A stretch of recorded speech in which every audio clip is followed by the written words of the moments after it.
Thank you for joining Sai Satcharita Parayan. I hope you had a wonderful day today. Let us continue from where we left yesterday. We're going to begin today a new chapter. Om Shri Gurubhyo Namaha, Om Shri Ganeshaya Namaha, Om Shri Saraswataya Namaha, Om Shri Guru Dattatreya Namaha, Om Shri Mahalakshmi Namaha, Guru Brahma, Guru Vishnu, Guru Devo Maheshwaraha, Guru Sakshat Parabrahma, Tasmai Shri Guruve Namaha. Shri Sai Satcharita, the life and teachings of Shirdi, Sai Baba. Chapter 20, the essence of Isha-Upanishad revealed. My obeisance to Shri Ganesh, to Shri Saraswati and Shri Guru Maharaj, to the family deity and to Shri Sita Ramachandra. My most humble obeisance I bow in reverence to the most venerable Guru, Shri Sai Nath. My obeisance to you, O Sadguru. You are the Manas lake, producing pearls of gracious words, and at whose feet the swans, that is, your steadfast devotees, find an asylum. Generous-hearted that you are, you feed these protected ones on the pearls of your grace and establish them in their true self, thereby liberating them from the birth-death cycle. How wonderful is this Sai! He is the very abode of the Siddhas who have attained moksha. His mere darshan mitigates the sufferings and weariness of worldly life, the delusions about which are destroyed in being continually in his company for those who are always with him. Basically, Sai is without a form, but in the cause of the devotees, he has taken on a form, and accepting the challenge of that great actress Maya, he too, like a seasoned actor, has played his part to perfection. Such is this Sai, whom we shall now bring to the mind. Let us go to Shirdi for a moment and observe carefully what happens there after the midday Aarti. After the Aarti at noon, Maharaj would come to the edge of the parapet in the mosque and very kindly he would distribute Udi to the devotees. A very beautiful and a profound truth is mentioned here. He says that one who is unmanifest manifests and plays a beautiful part. And it says that just as the challenge of the great actress Maya. So he says whatever the body we have donned, we are just playing a part. And we should not believe that this is who we are and this is what it is, right? We get very extremely carried away by what is happening around and what is happening to this body. But here, it's said that Baba is an unmanifest who doesn't have a form, yet he has donned this form so that he can share, he can give his grace, he can share knowledge, he can impart knowledge and, uplift his devotees and disciples through, the spiritual wheel that he can grace them or grant them. That is what is mentioned here. And the loving devotees would also embrace his feet at once and standing there and would gaze into his face while they were being showered with Udi. Baba also would pour Udi into their palms by the handful, putting a little on their foreheads with his thumb. Such was the irrepressible love in his heart for the devotees. Go bow. Go and have your meal. Anna, go and enjoy a delectable meal. Go every one of you to your own homes. So he would say to them all. Although it is no longer possible to experience it, such happy time of the past, associated with particular places and particular times in Shirdi, can yet be conjured when it is brought to the mind with concentration. Let us then concentrate the mind thus and gaze at Baba's form from the toes right up to his face and prostrating before him with loving devotion. Let us continue with our narrative. At the end of the last chapter, the listeners had been told that Baba had unfolded the significance of a Shruti at the hands of a maid servant. Ganudas has started writing Isha Vyasa Bhavartha Bodhini, but as some doubts arose in his mind while writing it, he brought them at the feet of his Sadguru in Shirdi. The words that Baba uttered on this occasion, when you go back, the maidservant in Kaka's house will resolve your doubts. These words form the context of the present narrative. From here we continue the story. Let the listeners listen carefully so that what they hear will be faultlessly clear. To explain in verse form, word for word, the significance of the Upanishad Isha Vyasa for those who do not know Sanskrit. This was the keen desire in Ganudas' mind when he started rendering it as Isha Vyasa Bhavartha Bodhini into the easily understandable Marathi. The Upanishad is full of profound abstruse significance. He did translate it word for word, but Ganudas was not satisfied or happy in his mind until its profound significance was grasped. The essence of four Vedas is the real treasure of the Upanishads, and without God's grace, it is most difficult to attain.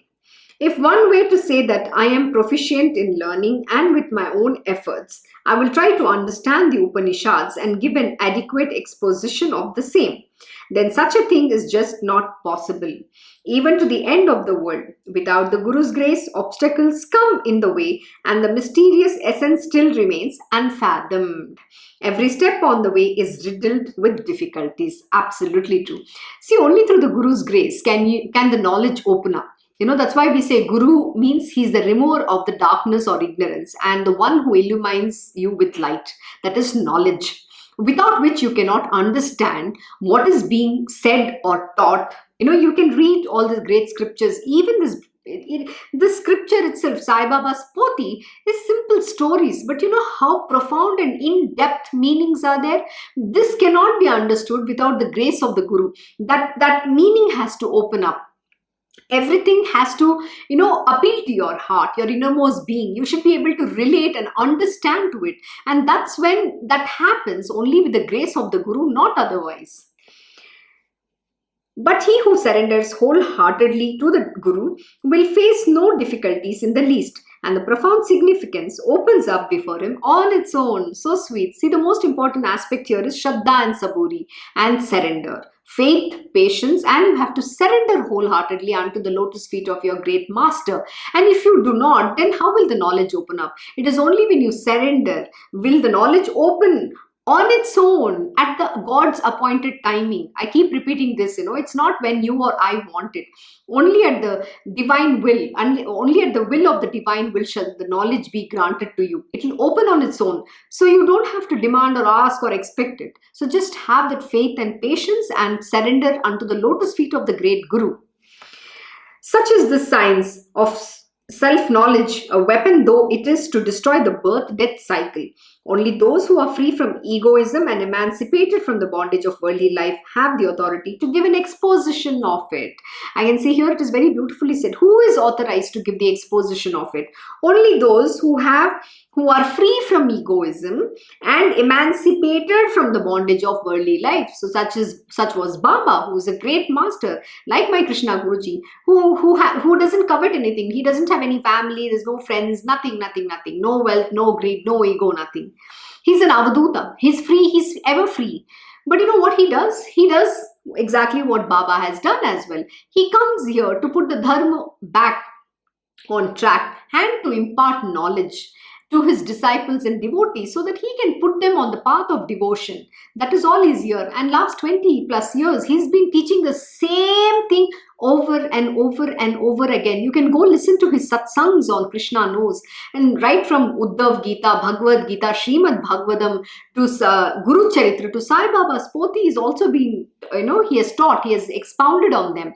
You should go listen.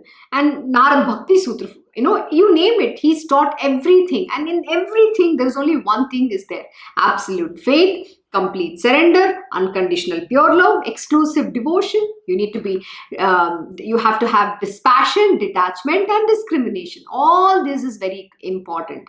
And you need to surrender above all and give up your egoism, arrogance, anger, all the vrittis. So this is all is being taught in different ways. At the end of the day, the knowledge is universal alone. It's only one thing that we are talking about. There is nothing mentioned in any other scriptures. Every scripture talks the same thing. Sometimes I ask my Guruji, how do you do this same thing over and over again in million, billion, trillion times? You keep saying the same thing. How do you do this? Doing the same thing for so many years. Don't you get fed up? Because people don't listen. The mind is not ready to accept things. How do you handle them? He says, that is who I am. That is my job, and I do my job. That is what you have to become. Consistency in doing the same thing in clockwork precision. And that is what we're learning in the path of spiritual, that on the path of spiritual, that is what you have to learn, how to be disciplined, how to Take that knowledge, what is taught to you, how you have to, you have to concentrate, contemplate, meditate upon it, and then you have to apply that knowledge. That is very important. See, application is the most important aspect of it. It's not just saying, yeah, I've read the scripture, I know it. Knowing has no use till that knowledge is not applied. What use is that knowledge, what you have learned? It's just a bookish knowledge then. That is what it means. And when we rely on such people, then in a moment the true meaning dawns on us. The mental impediments are removed and the obscure meaning becomes revealed. While translating Isha Vyasa into Prakrit, Das Ganu was in the same position. But when Sainath bestowed grace on him, the difficulties in his work disappeared. Every single day I had this, feeling, oh, I'm not capable of giving exposition. But who is this I? I'm nobody. It's as much as I'm a narrator, you are a listener. Whatever the knowledge has to flow from this mouth, this tool, the grace works. My Guruji's grace works. He has just said it, go give. And very sweet. Every single day he'll give me a thing. You didn't today say this right, or you said this right. You need to, you need to teach like this. This is how they build. Nobody becomes a great master overnight. We all have to go through the journey of learning. It's a process. The process is very beautiful. So going through the process is a must. His knowledge of Sanskrit was inadequate, but bowing reverently at the feet of Acharya, Vidyaranya and Shri Sai Baba, he began writing the verses. As simple as it. Every single day, when you surrender at the feet of your Guru, the knowledge opens up. You will be able to speak eloquently, and the true meaning that has to be revealed from whatever you're expounding are the words of the divine wisdom. We are merely but an instrument. Likewise, this body is just an instrument which is doing the job of narrating here, and whatever the explanation has to come, it's flowing from my mouth. So I will not say I own this knowledge or I have the knowledge. If I say that, it's my ego. I am nobody. I am not this body, neither do I have any knowledge. Everything is the divine grace alone. Know that. That knowledge, the opening of this knowledge is only possible with the grace of the Guru, who is the God himself. Das Ganu's speech was like a stream of milk, and Baba's grace was the sugar added to it. May the listener savor for a moment the continuous flow of sweetness. But this was just by way of an introduction to the Bhavartha Bodhini. To know its vital significance, the listener should see the original. The purpose of my story here is, however, quite different. Listen to it now. Just see how Maharaj resolved the difficulty of abstruse passages from the book which his devotee was reading without himself uttering a word. And this is the real purpose of the story, which is all that I wish to narrate to the listeners in brief and in its essence. So listen attentively. Ganu Das wrote his commentary in verse form, which was acclaimed by the learned Pandits. His heart's desire was fulfilled, but one doubt still remained. He put it before the Pandits. A great debate followed, but still no one could resolve it satisfactorily. Meanwhile, Das Ganu happened to go to Shirdi for some work, and quite effortlessly his doubt got resolved. He went to take Sai's darshan. He prostrated in obeisance, placing his head on Baba's feet, which made him feel pleased and happy. A gracious look from the saints, sweet words from the saints' mouth, their smiling countenance, these alone bring great good fortune to the devotees. Can you imagine how sweet is that? Just a smile. I was doing today... in Krishna Ashram, we every day do puja, and during the puja, my Guruji will exactly come after we finish a certain bhajan. We every day sing prayers, and then there's this we do Krishna Ashtakam. Right after the Krishna Ashtakam, he's coming, and my mind is all there looking. My eyes are searching for him, and he comes with this very cute countenance. He's just a very playful. Every single day, he'll exude a different countenances. When I say countenance, I mean some days it's full of mischief. You can see the mischief in his face. And today he literally came like a child, that Krishna was trying to look at me and say, oh, are you all right? Or are you still in the same, kind of a mindset, sort of. Very childishly, literally, I could see a small Bal Krishna literally jumping from him. And he just came jumping and sat there in the puja. So, this is how the Gurus work. They're so sweet, they're so beautiful, childlike behavior, innocent personified, and at the same time, when they have to teach, they can even take the Narsimha avatar. So they can exude any anyone from them. It's so beautiful. It is what you see you can experience. It's what you're seeking. And they're so full of mischief. I cannot even describe how beautiful it is. It's overpouring with love, but you have to experience the sweetness. In my Guruji, I can see any form for that matter. He will exude anybody you want. It's so beautiful. And that is why I keep saying this: as is your faith, so are your experiences. The mere darshan of the saints washes away all the sins. Then who can describe the great merit accumulated by those who are always in their company? Yeah, sometimes I feel I'll be like, what is this life? But at the time, I'll just say to myself, oh my God, how blessed I am to live in the company of my Guruji. It's some merit in my some life. It's the ultimate thing anybody can ever covet for, or they want to be in that position. I'm extremely grateful to my Guruji for that blessing. Also, so, Ganu, from whence this sudden appearance, said Baba. Are things well with you? Are you content and happy at heart? And Das Ganu replied, when I enjoy the protection of your grace, why should I be sad at heart? No, indeed, I'm very happy. But you yourself know everything too, and ask these questions only as a matter of convention. In my mind, I'm aware also as to why you're asking about my welfare. You yourself make me start something, and when the work begins to take shape, suddenly you put such an obstacle in the way that, try as one may, nobody can remove it. And thus the dialogue continued while Das Ganu was pressing Baba's feet when he gently asked Baba the question about Isha-Vyasa Bhavartha Bodhini. Baba, as I sit down to write Isha-Vyasa Bhavartha Bodhini, my pen falters as doubts and misgivings assail my mind. Baba, please explain them to me. He then narrated to Baba in detail what had happened, putting before him also the doubt that defied solution. And then Das Ganu entreated Sainath, Baba, all my efforts in writing this book are being wasted. You know full well the story of my Isha-Vyasa.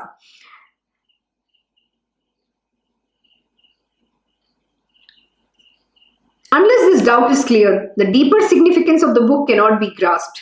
Maharaj then blessed him, saying, be happy and pray. What is so difficult in all this? As you return to the place from where you came, that maid servant of Kaka's will most surely resolve your doubt. How sweet is that, They make someone else give that experience, or through some other event they will get you, they will grace you with that knowledge. That is how the divine beings work.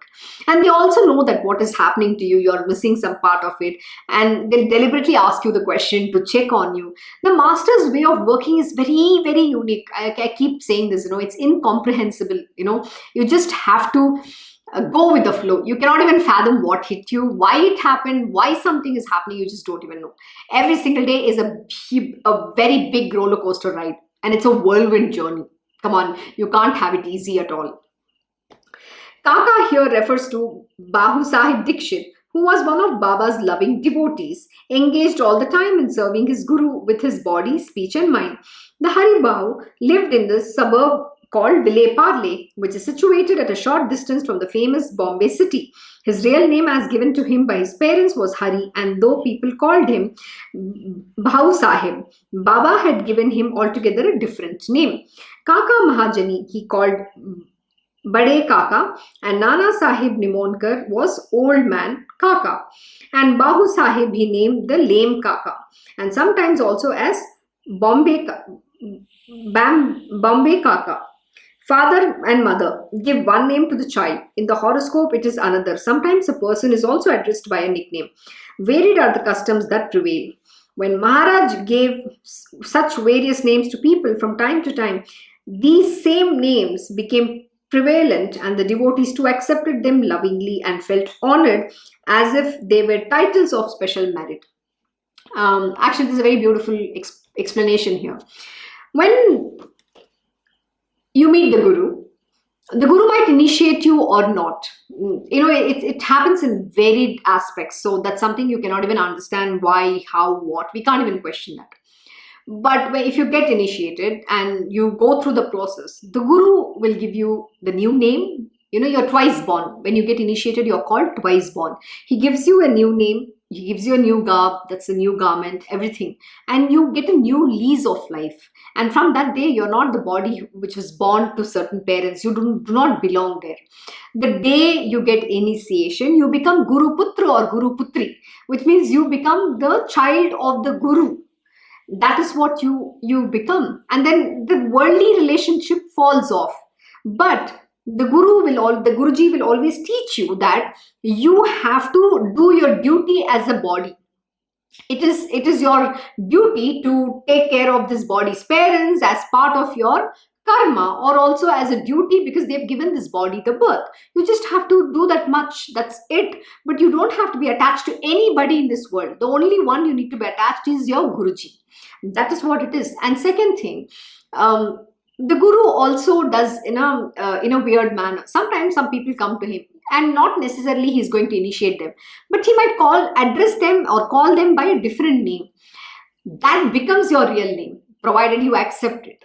So that is what it is. In my case, it's my Guruji's, my Krishna Guruji's foster mother. First time I went with him and met them, she started calling me Shri. And since then, though my name is RajShree, the bodily name which this body's parents gave is RajShree. When my Guruji's foster mother called me Shri, that is the name I had accepted.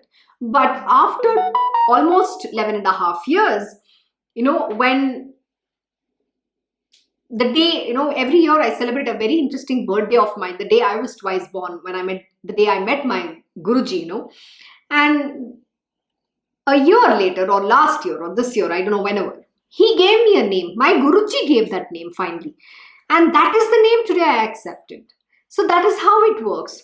My name is RajShree. And you know what he said? He called me RajShree. The word in that R-A-J-A, the A drops. He says, you've dropped the Rajas and then you evolve on being that goddess. So that's how it works. That is how the divine beings work. And they do that at an appropriate timing. Only they know when to do it, how to do it, and why to do it. We just don't have to question. You just have to very graciously accept. And believe me, it's the most best thing on planet Earth is when your Guruji gives you your name. That's the most profound thing, because that is who you will become. That divine being, that is who you are, and that is who you will become. So everything that the Guru does has a very profound meaning. So be very grateful if you get a name from your Guruji. That's the best gift that you can ever get from him.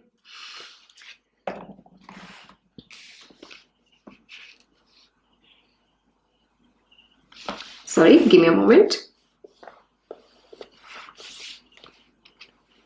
Sometimes Bhikshu, one who solicits alms, sometimes Kaka. Such was the stamp that Baba had put on Dikshit, and it was by this name, Kaka, that Dikshit came to be commonly known among the people of Shirdi. Daskanu was quite surprised, and everyone else was puzzled. What? Kaka's maidservant of all people? And how was she going to solve this puzzle? After all, a maid is a maid. What education can she have? What can be so great about her learning or wisdom? It was almost extraordinary. See, this is how we petty human beings think. When Baba, the great master, is saying that this is the person who's going to give you that knowledge, why are you questioning whether she's a maid servant or she's an animal or she's a dog? What does it matter? There's a very beautiful story about Jnaneshwar. In Jnaneshwar it is mentioned, not in Jnaneshwari, but in the life story of Jnaneshwar it is mentioned that, when the Pandits thought that Jnaneshwar and his brother Nivrittinath and then Muktabai, they were all abandoned because their parents, Jnaneshwar's parents, that's father, he became a sannyasi and then he came back again. So the whole village condemned them. So they went and committed suicide. And after that, they made Jnaneshwar and his siblings' life miserable. And one such day was when they were sitting, the Pandits, said, oh, you, who the hell you think you are to, talk about Vedas and Shastras? And then in anger, Jnaneshwar says, I can even make a buffalo, say the Vedas. And then the moment he said these words, the buffalo started spouting Vedas. That is what it is.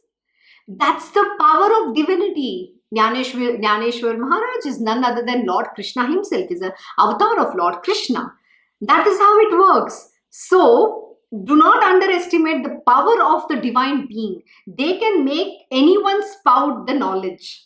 That is the power they hold. And similar story has also been mentioned in Guru Charitra, where Narsim Saraswati ji makes Chandal, who's a Chandal, to again have a debate on the Vedas with two learned Brahmins who want to say that they were the greatest one on planet Earth and their knowledge is the highest, and they want to debate. Even after Narsim Saraswati, the Guruji is telling them, don't do this. They did not want to give up their deceit and self-conceit or the ego of their knowledge, and they wanted to have the debate, and they failed when this Chandala was blessed by Narsim Saraswati, and then the moment he said, bring him, make him cross that 7 lines, and he was smeared with the ash, and then he started debating. That is what the divine beings make. So what do you think? The knowledge is not, the knowledge is not something you own. It is opened up with the touch of the master. He knows how to open up. That's why he say Guru is the remover of the darkness. Even an ignorant being, if the grace of the Guru dawns on him, he will be illumined with knowledge. That is what it is. So do not underestimate who is right or who is wrong, and who has knowledge and who don't have knowledge. It is none of your business to have that judgment. It is only the Guru who knows what is right and how he can bring that knowledge out of that individual or through that individual. Where the profound learning required for the exposition of the Shrutis, and where the intellectual capacity of a maidservant. Maharaj must be joking, said all the people. Not all the people are idiots. Maharaj is not joking. Maharaj is the God Almighty who knows the truth. Everyone thought that Maharaj must be really joking, but to Das Ganu, even this jesting remark was full of significance. To the people who heard these words of Sai, they appeared outwardly to be uttered light-heartedly. Not so to Das Ganu, who felt they were the truth. And although people thought that Sai had said it jokingly, yet, as usual, they became eager to watch his Leela arising out of these words. Whether the words were spoken in jest or not, they were never pronounced in vain. For every word that Baba spoke was a mine of deep significance. Absolutely. And this is something I've been telling you. Every word from your Guru's mouth is gospel truth alone. Do not underestimate, even if it is a joke. In the joke, there is something very profound truth that he's talking about. So always take every word that the Guru teaches you and imparts that knowledge to you as his command, as the word of truth alone, nothing else. It is the gospel truth. So be very careful. Don't think your Guru is cracking some joke, connected. Even the joke has a profound meaning. This is what you need to understand. My Krishna Guruji, talks very sweetly. Sometimes he will do dhulai. Dhulai means he will beat the shit out of you. Sorry for my French. But what I mean is he's going to, give you bamboos and teach you. But sometimes, not sometimes, most of the time, it's always joking, He cracks so much of pun. It's so sweet, but you have to be quick-witted. You need to understand. You should be smart. He's super intelligent. I can't even say intelligent because he's that knowledge almighty, He's knowledge incarnate. There is nothing that he doesn't know. He has everything in him. And he's not the mind. He's a universal mind. Because the entire universe resides within him. So do not go by just the 6 foot tall or whatever, right? Like Baba said yesterday, don't measure me by 3.5 cubit of height or weight or whatever that is. Do not do that. Don't look at their mortal human being appearance. That is what is the Maya which they show. So revere, respect and learn. What Baba uttered were not merely words, but were the Brahmalikit. Not a word of which was in vain and would come true at the proper time. So be very careful. Always be very, attentive when you're listening to your Guruji, because every word that he's saying has profound truth and it is going to come to be. Don't take it lightly. This is what it is. People tend to take it very lightly and then they just say, oh, he just said it. When it comes to happen, then you'll know what hit you. Thus, this was Das Ganu's firm faith, whatever else it might mean to others, as your faith, wherever you might repose it, so is the fruit that you will get. Absolutely, as is your faith, so are your experience. Doesn't matter where you are. When you have that absolute faith in your Guruji, trust me, that is how the phal is the result, will also be the same. It'll be very sweet. We're not talking about material worldly gains. Whatever that has to come will come. But that result is going to be very sweet and pure, because it is built on the foundation of faith. As is the faith, so is the fruit. As is the faith, so is its power. The more loving is the heart, the purer is the knowledge too. So one of the way for the knowledge to open up is you need to have a loving heart. You have to overcome all the bitterness, that anger, angst, whatever that you have. And that is a cleansing process. That is what the Guru does.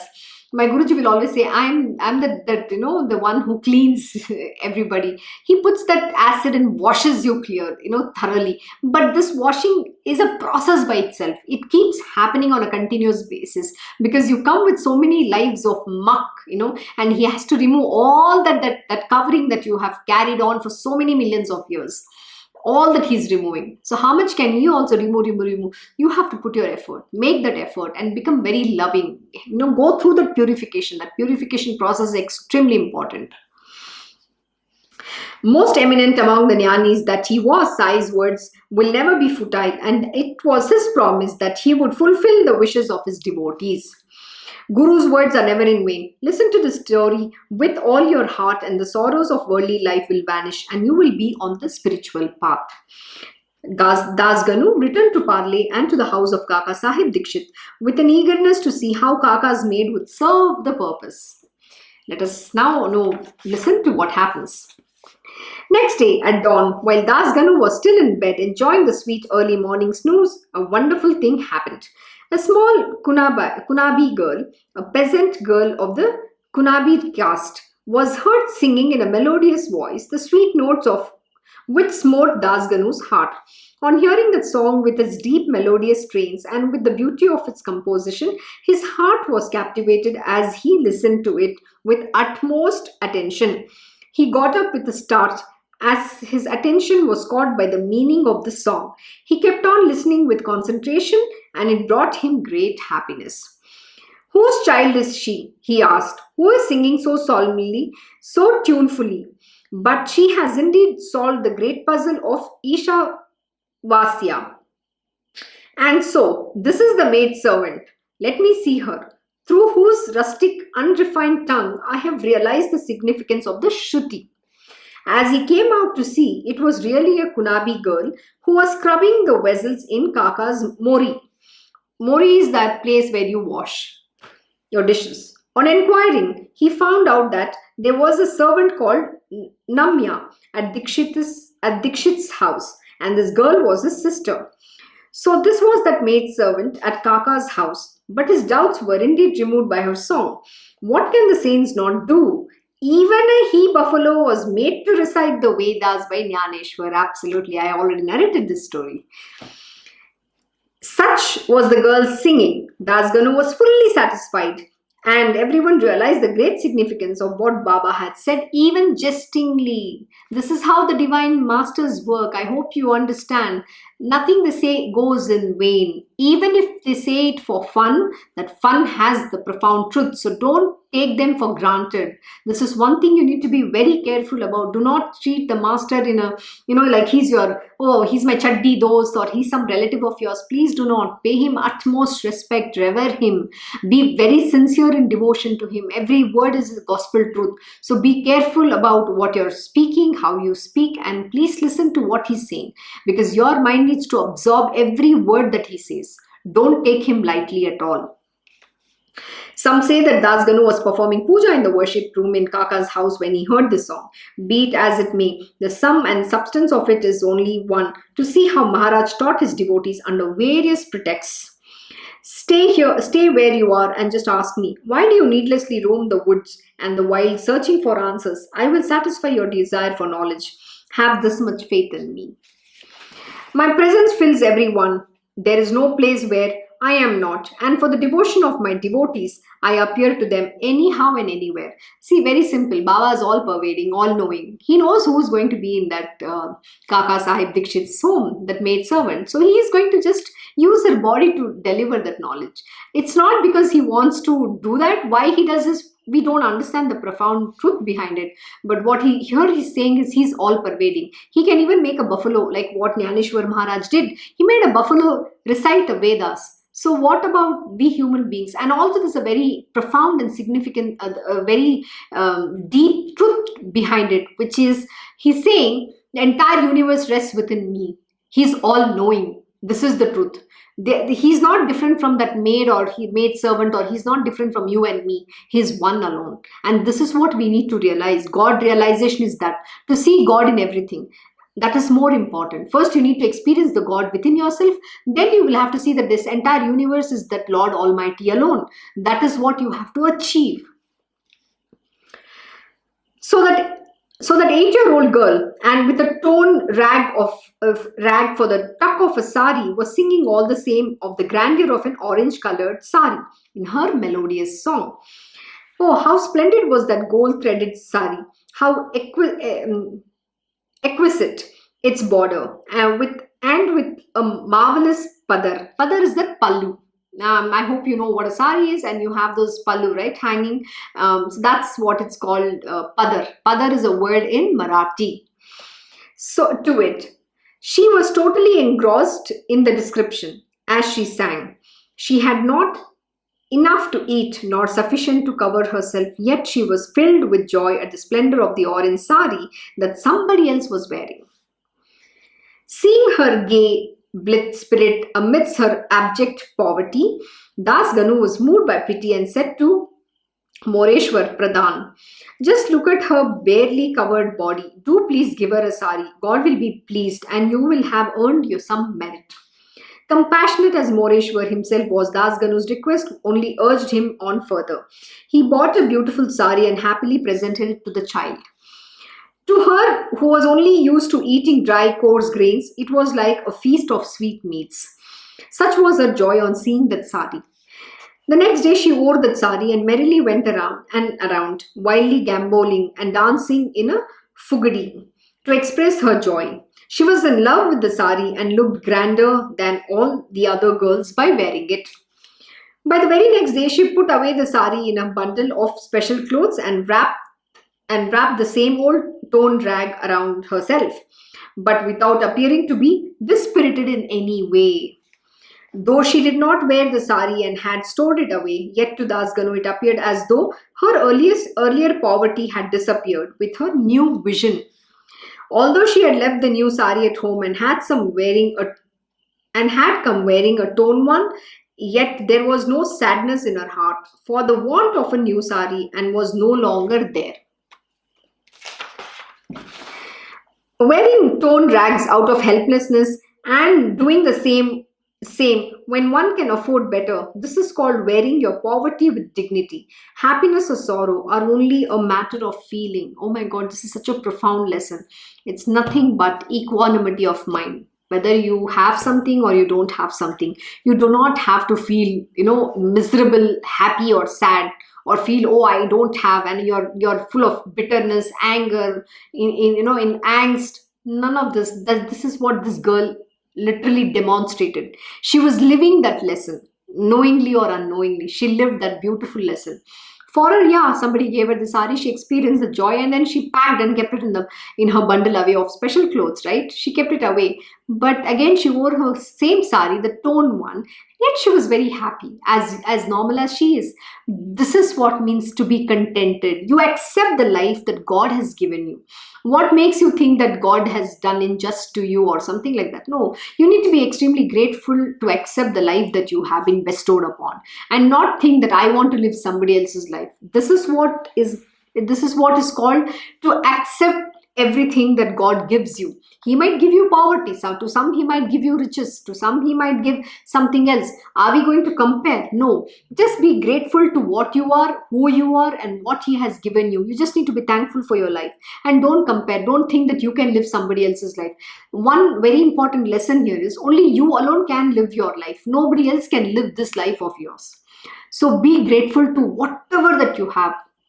And know that, okay, you should always say, thank you, God. That is the truth. So my Guruji many a time have asked me, sometimes I would crib, I have cribbed rather, oh, I don't like this, I didn't get this, I wanted to go to this school, ended up going in some other school, I wanted to take up a statistics course, or I got a mathematics course, something I would just go on. At the time he said, can you ever be satisfied? Why do you think you want something else which you didn't get? Maybe that was not right for you. God has, know that God knows what is good for you, and that is what He has given you, because you are good in that field. So always understand what is that qualities, the nature that God has given you, and you have to work towards that and use that qualities and uplift yourself. Not saying that, oh, I don't like to do this, I like to do this. No. So this is what my Guruji taught, and it has taken me many years to understand that truth and accept who I am. Acceptance is the most important thing. So please accept yourself. The day you accept yourself, you will become free from all the desires and miseries. Let me tell you this much. And you will evolve. So make yourself, you have to become the better version of yourself. So what my Guruji teaches is, how can you better yourself every single day and rise above? Use all the God-given qualities that you have to rise in your life and serve your purpose. Swadharma. So the qualities are there exactly based on your swadharma, and that is what you have to do. So whether this maid servant, she was supposed to be a maid servant. So she was doing her job beautifully well. She was not cribbing, I was a maid. So what does it mean? That is what he said. No, happiness, this is called wearing your poverty with dignity. Whatever that God has given you, wear that with dignity. Why do you think that you are some lowly creature? You think God doesn't know? He has made everybody, in a perfect manner. Everybody is perfect in their place. That is why we say even a blade of grass is is perfect in its place. Do not disrespect it, and it has its own value. So everybody has that unique quality. And they are known for that one unique quality, and nobody else has that. So you become the best version of that unique quality which God has given you. So everybody is special. You are unique in your own way. Nobody can replace you. You must know this much.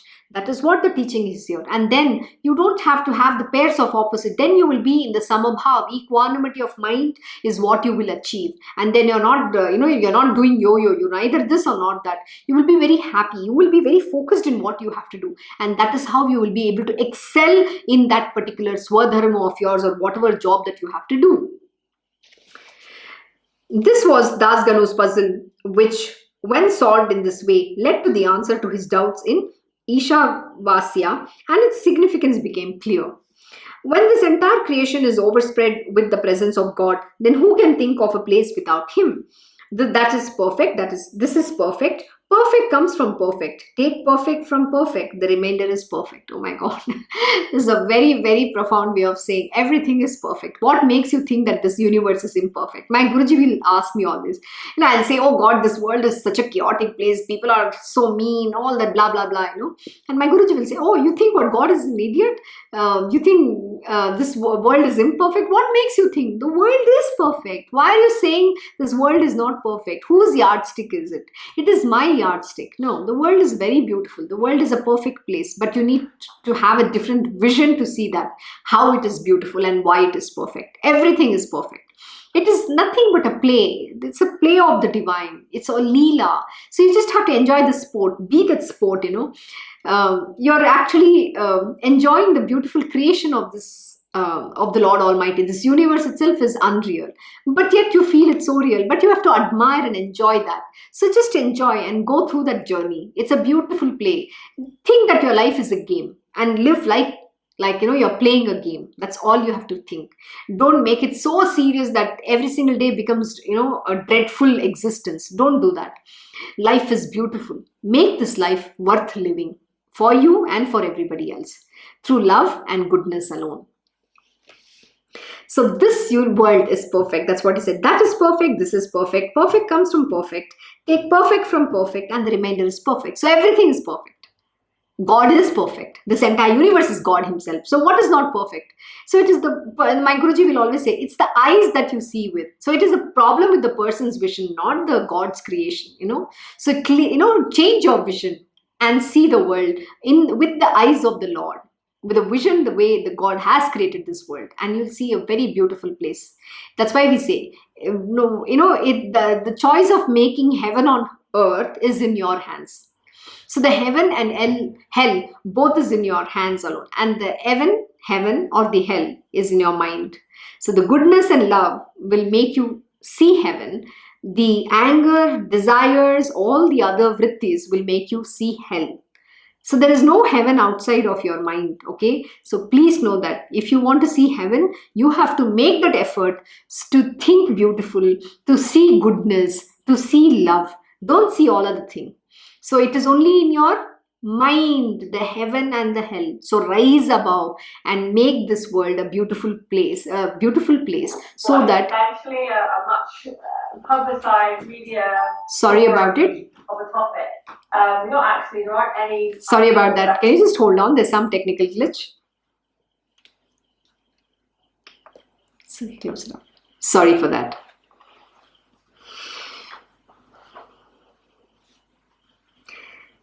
So in the poverty of that child was a divine element. The torn sari also had that element. The giver, the act of giving and the gift, everything is pervaded by that one God. Rid yourself totally of the feeling I, mine, and always act without ego.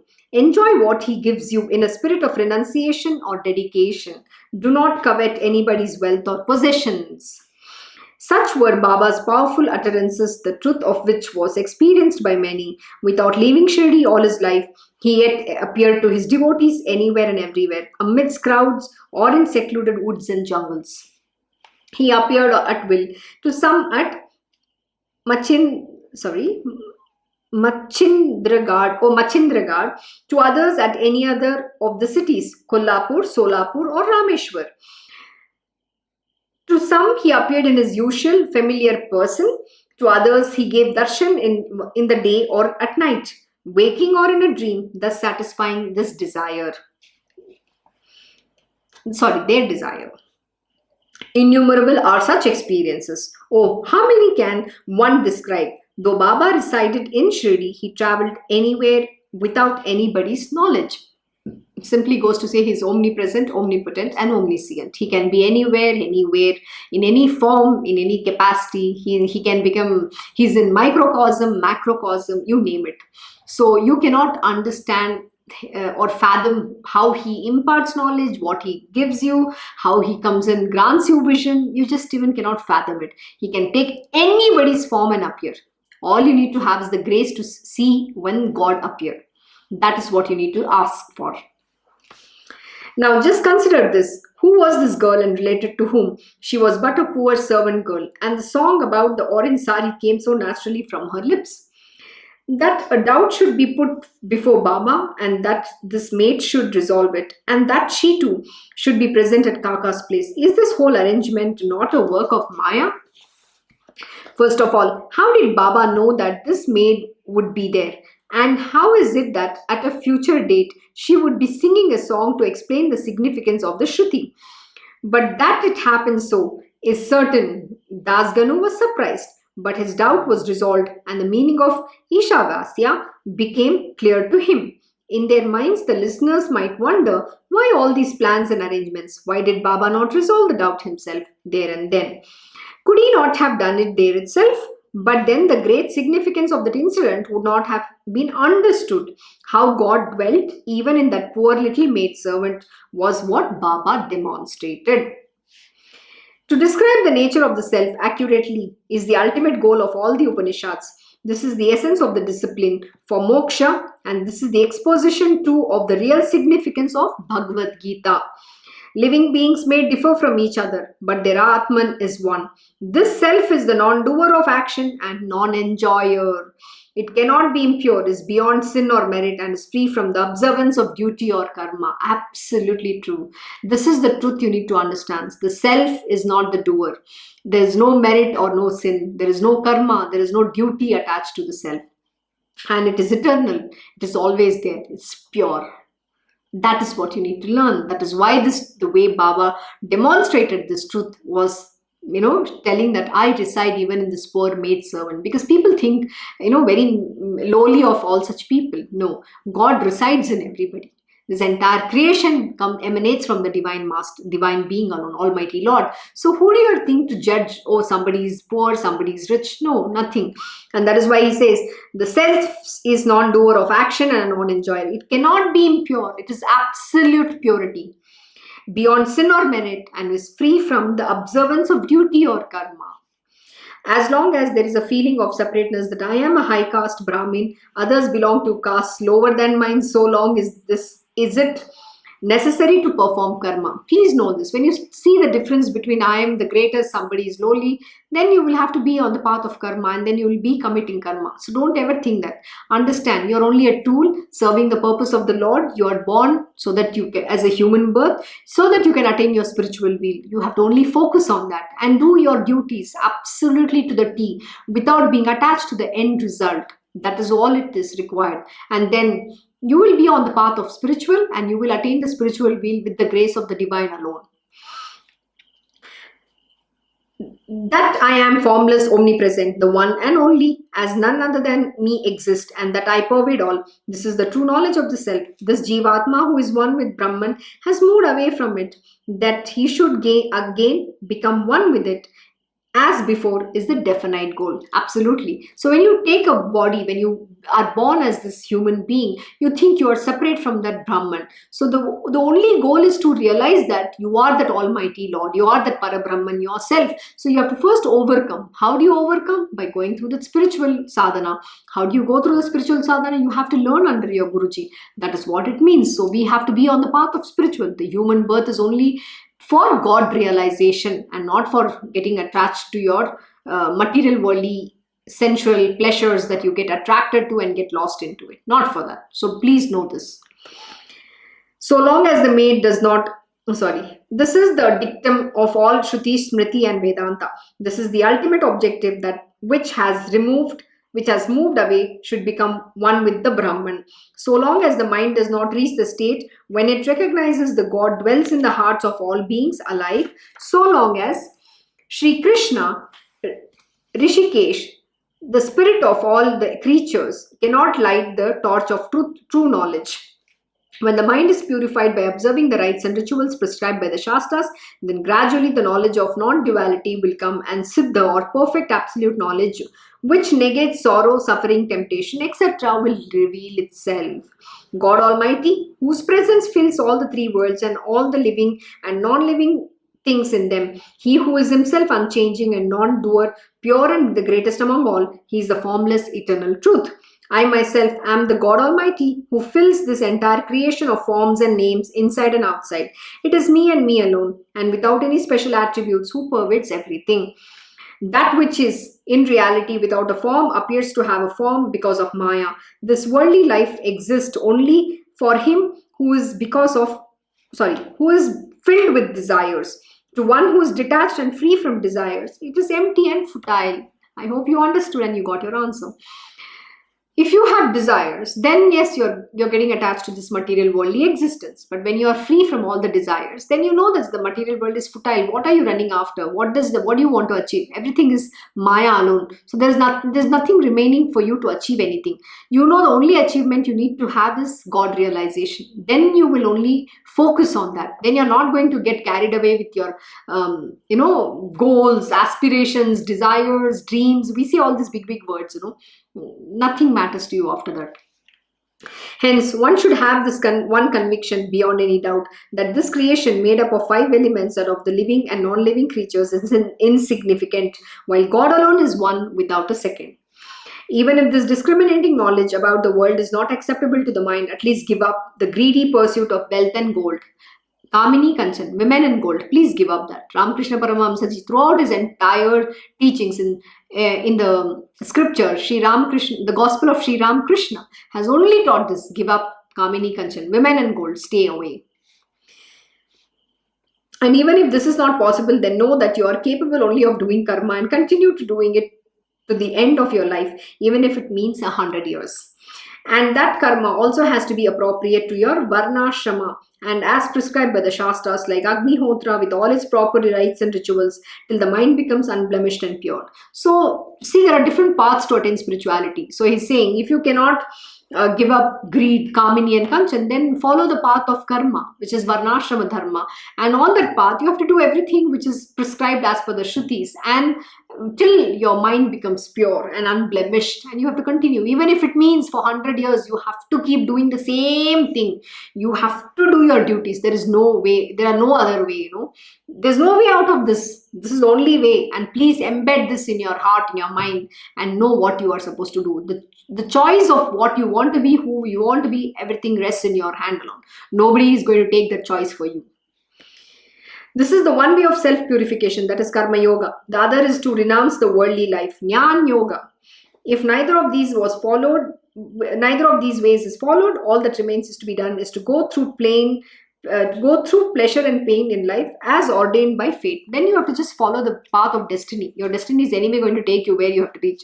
Then you are going to be in the hands of your destiny, and you will have to still do that. No choice. If you cannot do any of this, then there is no option. That is what Baba is teaching here. So the choice rests with you. So focus and give up all these greed, attachments, not worth it. This world itself is futile, but be lost in the divine. Just love. That is why we say Bhakti Marg. We only talk about Bhakti. My Guruji only teaches about Bhakti. How do you be devoted to the divine? How do you have love and devotion? Once you have that, life is so beautiful. Trust me, nothing matters. Yes, you just know you have to. This body is there. It is going to feel the pain. Go through that karma. I'll tell you something very funny. This morning I had to take my mom and dad to the doctor. The moment I met the doctor, even he was irritated with something. He was also frustrated. It was very funny. Sometimes how everybody works. It was so cute to watch it. He's like, I asked him, doctor, what is your number? I don't know my phone number, don't ask me. So it is very hilarious. And when I came and narrated this whole, instances of what happened throughout the day to my Guruji, he was laughing his head off.